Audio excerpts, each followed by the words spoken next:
Donald Trump told supporters the other day that women like him, contrary to what a lot of people say. But that seems to be wishful thinking because a recent ABC News Ipsos poll shows him trailing Kamala Harris 54 to 41% among women for a 13-point lead. Now, just a month ago, that lead was only 6 points. So whatever Trump's doing to woo women doesn't seem to be working. Now, today we'll look at women voters and candidates with Erin Vilardi, founder and CEO of Vote Run Lead and Vote Run Lead Action. Vote Run Lead is a nonprofit training powerhouse focused on improving women's representation in state legislatures across the country, while Vote Run Lead Action is a 501c4 sister organization focused on the ideals of democracy, anti-racism, and intersectional feminism. The organization envisions a future where women and gender expansive individuals hold the majority of U.S. legislative seats. We'll check with Erin to see how those initiatives are going and what they're doing now to support female candidates ahead of the November election. Erin first launched the candidate training program as Vice President of Program and Communications at the White House Project. Erin, welcome to Lean to the Left. Thanks, Bob. I'm happy to be here. We're going to take a deep dive into Vote Run Lead and what you guys are up to, but first I have to ask you about Trump's comment and how you feel about that and about Harris's chances against him. There are so many comments. It is hard to keep track. What to say, right? One of the comments, and Bob, I'm really happy we're starting with this because I do think there is truly something to this conversation of the girl boy election Uh, but with more nuance, with a little bit more of a deeper dive. The comment that he does well with women was quickly followed by a comment asked by one of our leading feminists, Resma Shaljani, about childcare, where he commented, dopishly, childcare is childcare. Then there was the comment of the woman that he wouldn't grope because she wasn't pretty enough, as another woman came forward. I, A common and now 3 dozen or so women with similar allegations. He can continue to say things that he wishes to be true. I think he will always have a subset of women, and I do think that's part of this girl boy election, right? A subset of women who, there's women at Trump rallies, there's women voting for Trump, who they are versus, I think, not versus, but in contrast to what is a growing, more multicultural, multiracial coalition of women who are really working to see a different kind of future. when you mentioned that about women being at his rallies, at the rally in Butler, Pennsylvania, where he supposedly was shot, there was a woman who was interviewed by someone from one of the news, I think it was ABC News. And she said attending Trump rallies just made her feel good. I just don't understand that. Do you understand that? I think I do understand that. I think there are a lot of competing narratives, some from the past, some from the future, some from right now, Uh-huh. where notions of security, notions of safety can ring true for certain generations in a way they don't ring true for others. I think Hmm. there is a lot of what might be like to white folks themselves, a lot of invisible white supremacy within their own thinking that they're not sure, they're not really maybe totally aware of. Where I've been doing this work for over 20 years, and I when I first got into this work, the research that the organization I was a part of did was dial testing as part of their focus groups. Women and men would come on screen, and both women and men would dial down when they saw women on screen, and both women and men would dial up when they saw men on screen. Now they had the same exact script, they even had similar names. And while this was 20 years ago, I think that we are of our time, we are of our generation, and I do think there are folks who still have some of that bias baked in. There's folks who are young folks that have that bias baked in, and there are folks who are working on a worldview right now where that women's subservience to men is their worldview. And that sort of constellation of people are supporting, are more likely to support a conservative candidate, more likely to support a Trump candidacy. Okay. Now you attended the Democratic National Convention, right? Yeah, we had a Yeah. blast. Did you?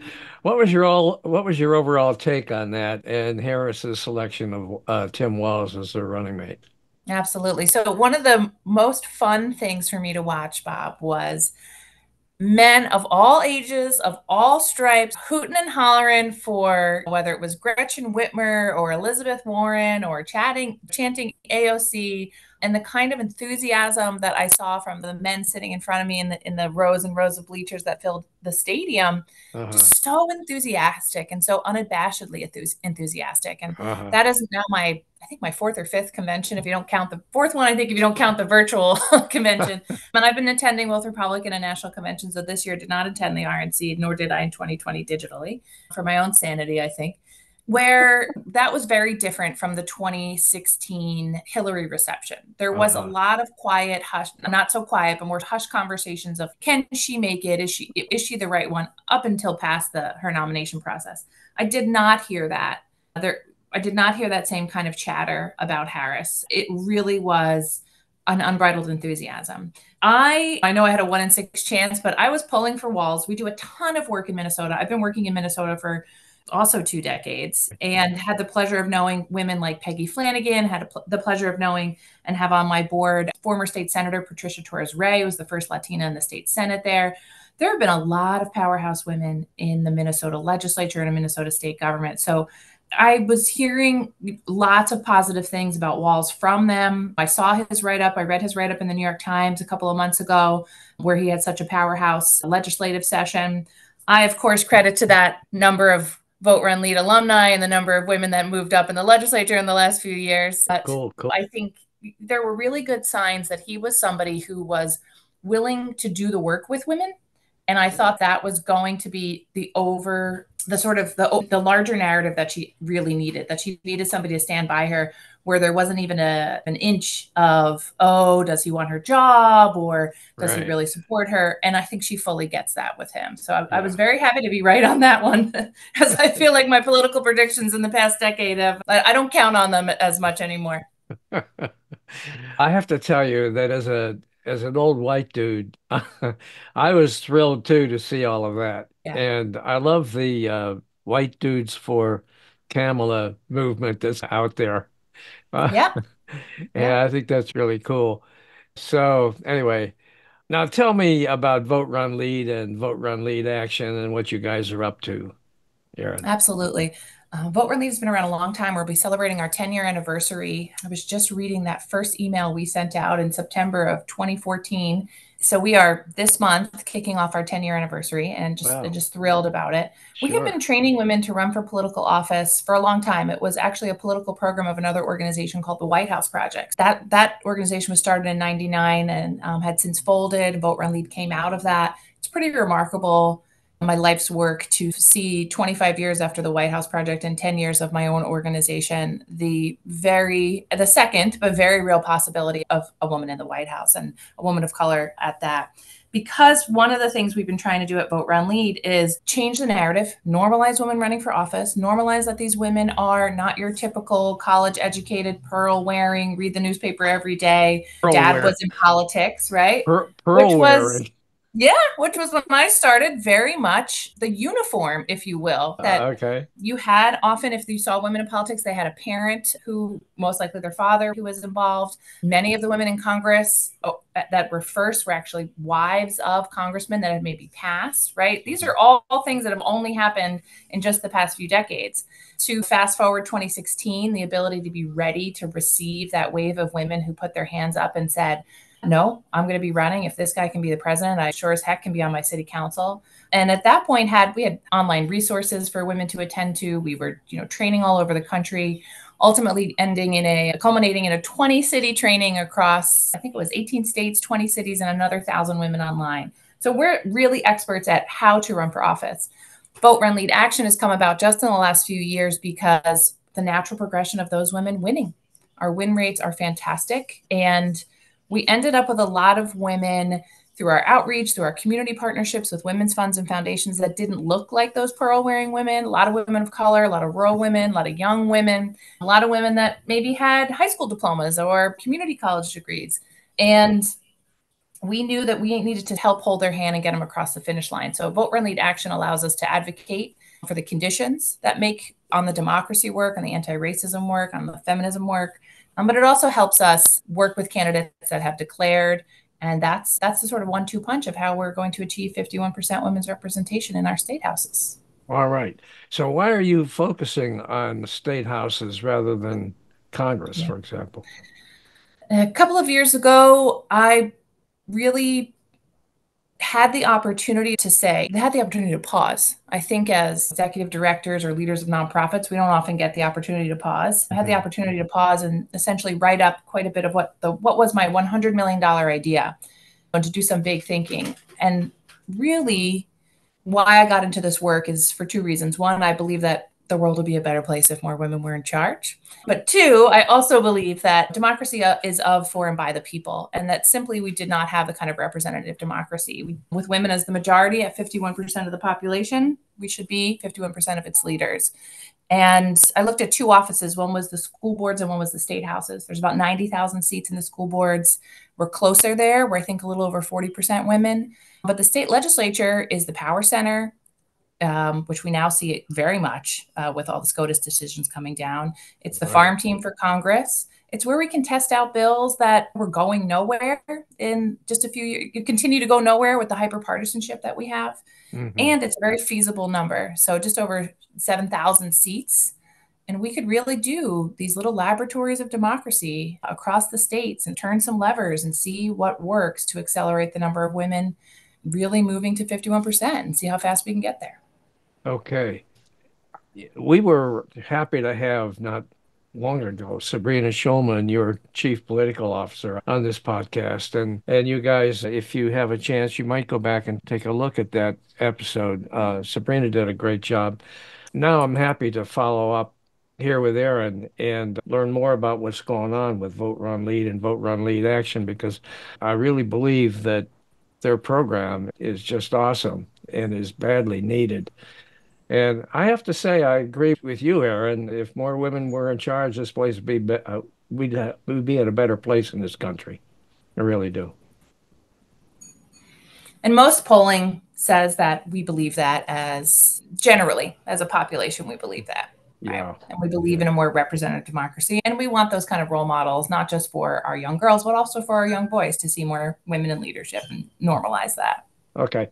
So what strategies is Vote Run Lead Action implementing to ensure more women, especially from underrepresented communities, are stepping up to run for office? Absolutely. We at Vote Run Lead and Vote Run Lead Action, we make it a priority to ensure that women of color are the majority of our trainees at our training programs, and have long done that through our partnerships with, I talked about the women's funds community, through our peer-to-peer network. That 20 city training I was talking to back in 2019 was 80% of the women heard about it from a friend. Mm-hmm. So we have at this point in our tenure, we have a strong validation, if you will, that the work that we're doing is helping real women take the kind of leap that they need. Now, as we've opened up Vote Run Lead Action, we are providing more tailored trainings and offerings for the state where our state directors live, and going deeper on the state legislative race particularly. So you'll see things like rundowns that are how to do well at the caucusing, right? That are just deeper dives into things that are critical for that particular state. We also offer a coaching program where we're really doing that one-on-one, where you might get stuck on something, and I can give you a broad piece of training on vrlhq.org, where it's here's how you fundraise, here's how to dial for dollars, all that stuff.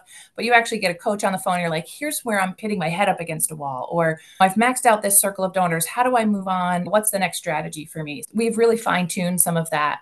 On the C3 side, I'm really proud of the campaign manager program that we've built, and the way that we are training campaign managers to run more equitable and sustainable campaigns. So both of those things, I think, on the sort of campaign team support, as well as the ability to go deeper on top of our tried and true trainings, are really how we're making a difference. Okay, how have you done in terms of recruiting and supporting women candidates in this election cycle? I think we've got something like, I think we had over 400 go through the primaries. I think we're a little over 60% are making it through. There's something like an 81% win rate, but I know some of that is inflated by some of our incumbents who, through the primaries, who didn't actually have didn't have challengers per se. Over 60% win rates for women of color in the primaries. We have state legislative candidates in over 25 states across the country. And we think we're going to have some remarkable firsts as well. Some women who continue to break barriers in the offices that they're running for. Excellent. Speaking of barriers, what are some of the biggest barriers that prevent women from entering politics and how can they be overcome? Yeah. The good news is they can be overcome, right? I Uh, think some of it still is just the general socialization that there isn't as many of us as there are men who are running for these positions. right. One of those things and how we can accelerate that is really looking at the open seats of, particularly for us, of course, the state legislature. We looked at that for 2020, I think it was 2020, not 2022, and there were something like 1,300 seats that ran unopposed. It was a Hmm. really large number. And men run for open seats something like 93% of the time. Women run for open seats 67% of the time. So they're just in the sheer number of women running for open seats. There's not enough of us running for those seats when they do come available. And why we want to target that is because women do very well in an open seat. They tend to win by a couple percentage points, just enough to make the marginal difference. So the Uh-huh. fastest way to actually accelerate that is to get more women to consider open seats. Now, being a challenger can be super fun too, right? Incumbency Okay. power, I think, as you might guess, is it's still very strong, but I do think it's releasing some of its grip. And so really being strategic about where we're running and increasing those pipeline numbers. Now, women tend to have smaller networks than men. We tend to make less money over our lifetime. So there are some of those systemic barriers of just raising more money. We know that donors don't max out as much to women candidates as they do to their male counterparts. So you've got to really push people who do have the funds to give you the full amount. And if you're a woman coming from a more low income background, your first ring of fundraising is not going to be your friends and family. So making sure that our resources are intersectional in that way, right? If you're the first in your family to go to college and you're sending money back home, your family is not that they're not your first bullseye, if you will, on that fundraising chart. So really offering some ways in which women can think differently about how they do raise money. But on the public speaking and all that, like all the things that we think are barriers, Bob, are actually what make these women awesome. Right. And that's the kind of thing we're trying to do a mind shift of through our methodology and our mantra, which is run as you are. The things that Um, you might think are a skeleton in the closet are very likely to be hyper relatable to people in your district. And they show a sense of vulnerability. They also show that you're able to overcome, that you've dealt with hardship, that you know how to, get yourself out of these situations. And I think those are the things that for us really make the training of Vote Run Lead and the work of Vote Run Lead Action really different from some of our counterparts. We really do okay. lean into those perceived negatives, if you will. Okay. So what advice would you give to women who are considering running for office but are hesitant? How can they get started and what kind of support do you guys provide? I would head over right now to vrlhq.org. VRLHQ is our online headquarters. It's an amazing set of resources from everything. So Okay. there's one thing that's 10 ways to think, 10 things to think about when you're thinking about running, all Hmm. the way to your field program, voter outreach, voter contact in deep in the weeds of campaigning. So VRLHQ is really a one-stop shop. I would really ask yourself, and this is one of the things we do in some of our trainings, is ask yourself, who are some people that I admire? Then ask yourself, what are the leadership qualities in those people that for me really resonates, right? It might be integrity, it might be boldness. And Hmm. then actually sit down with a pen and paper and begin to write about times in your life where you demonstrated those leadership qualities. And then we want you to name a time where you have demonstrated those qualities, when you have demonstrated boldness, when you have shown integrity, and start to dig into the stories about yourself Hmm. where you have shown up as a leader, Okay. because that's how you talk about yourself. You talk about yourself in story. You show, not tell, if you will, the kind of leader that you're going to be based on the things that you've done in the past. Okay. All right.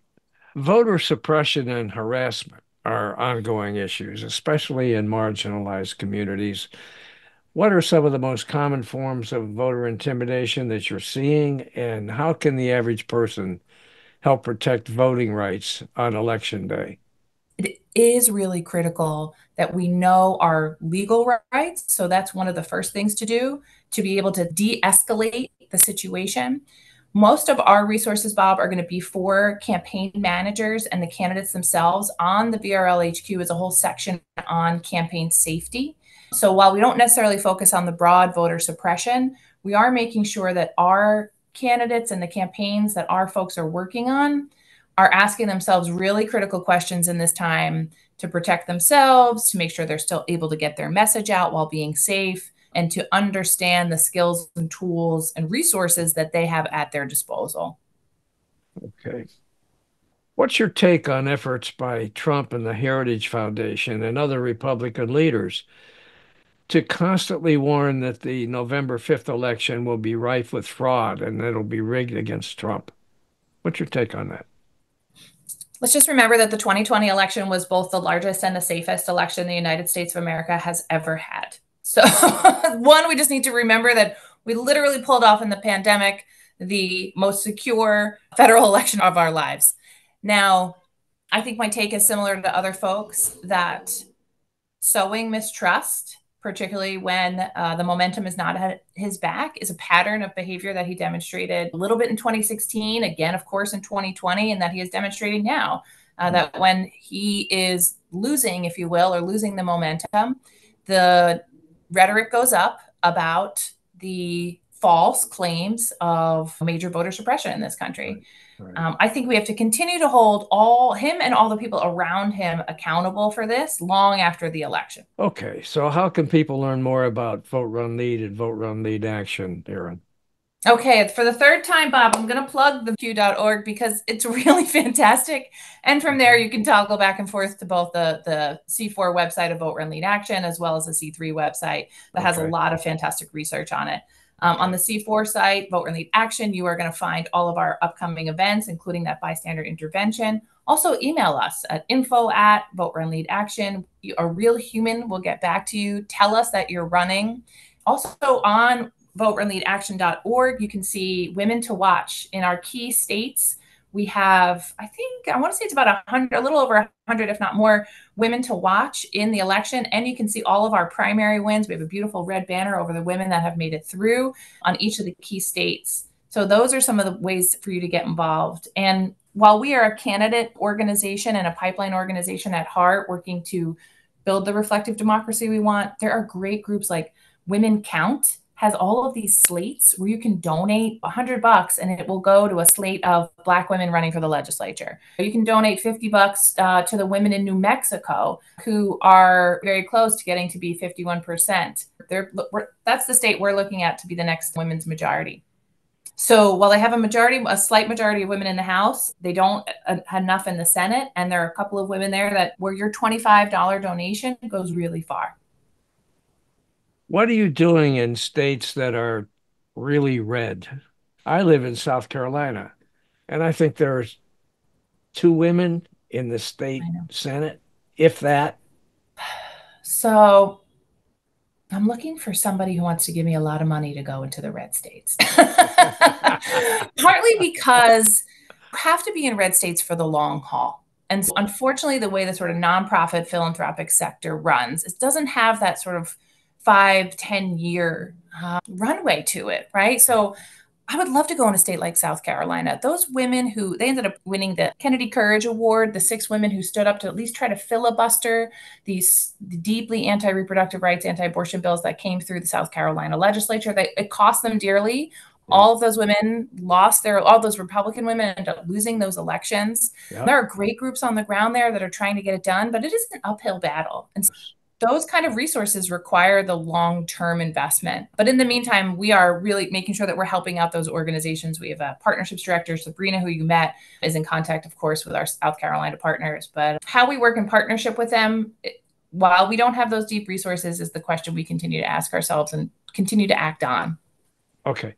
I want to put a little plug in for there's a group of women here in South Carolina that have created a new version of the Helen Reddy I Am Woman anthem. And it is a beautiful job. And there's a video attached to the song where a number of women speak up and talk about what they're planning, what they're doing. And I'd just like to bring that to your attention, Erin. The Supreme Court has reached a decision. The Supreme Court has now overturned Roe v. Wade. There is no constitutional right to an abortion. I am woman, hear me roar. I vote in numbers too big to ignore. I am woman, hear me roar. I'll vote in numbers too big to ignore. You overturn Roe v. Wade, but I am not afraid. You'll not keep me from voting at the polls. Yes, I am wise. Yes, I am wise, but it's wisdom born of pain. Yes, I paid the price, but now I lost again. If I have to, I can face anything. I am strong. I am invincible. I am woman. I am strong. I am invincible. I am woman.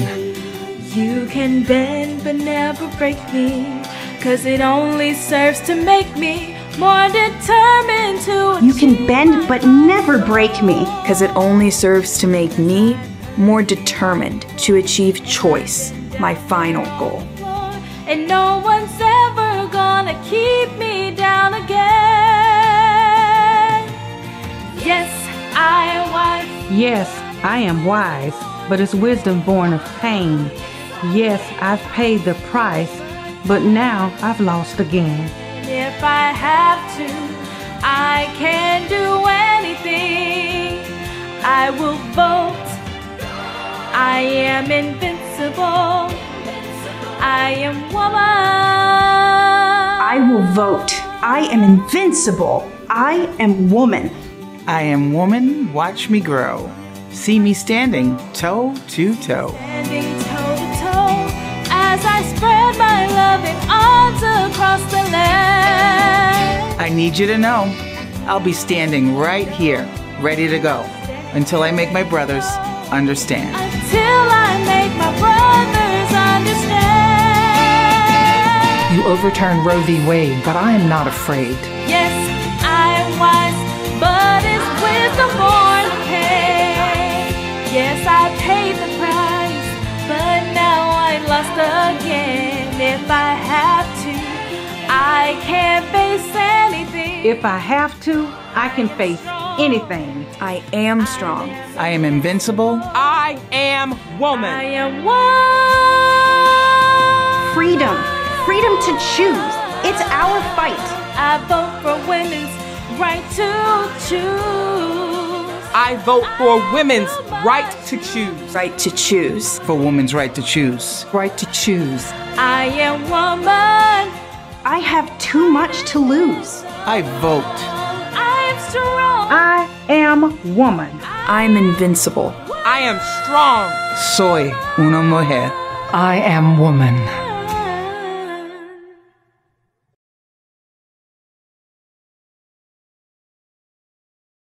The person that was really in charge of it is a transplant from Maryland who was in the state legislature before she retired in Maryland. And she moved down here to South Carolina, and she's so frustrated with all the Republicans that surround her. And I share that. I live in a neighborhood where it's just rife with Trump banners and Trump signs and people running around with "Let's go Brandon" crap on their pickup trucks. Anyway, I'll send you that info, and hopefully maybe you might even want to reach out and check. I would love that. Absolutely. Yeah. Okay.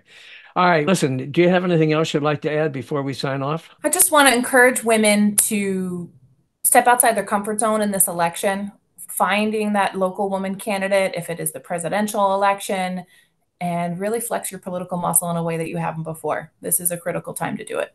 Okay. All right. Thank you so much, Erin. I really appreciate you coming on with us and enjoyed talking to you very much. Thank you. Hey, guys. Thanks for watching. I hope you enjoyed this Lean to the Left video and that you found it interesting and informative. Please visit on a regular basis and check out our interviews with guests on topics that focus on progressive politics and the important social issues of our time. Now, our interview shows stream on Mondays with special episodes on Thursdays. And you can check out upcoming shows, guests, and topics at podcast.leantotheleft.net. Subscribe to our audio version there and to our video shows here at YouTube. And follow us on social media.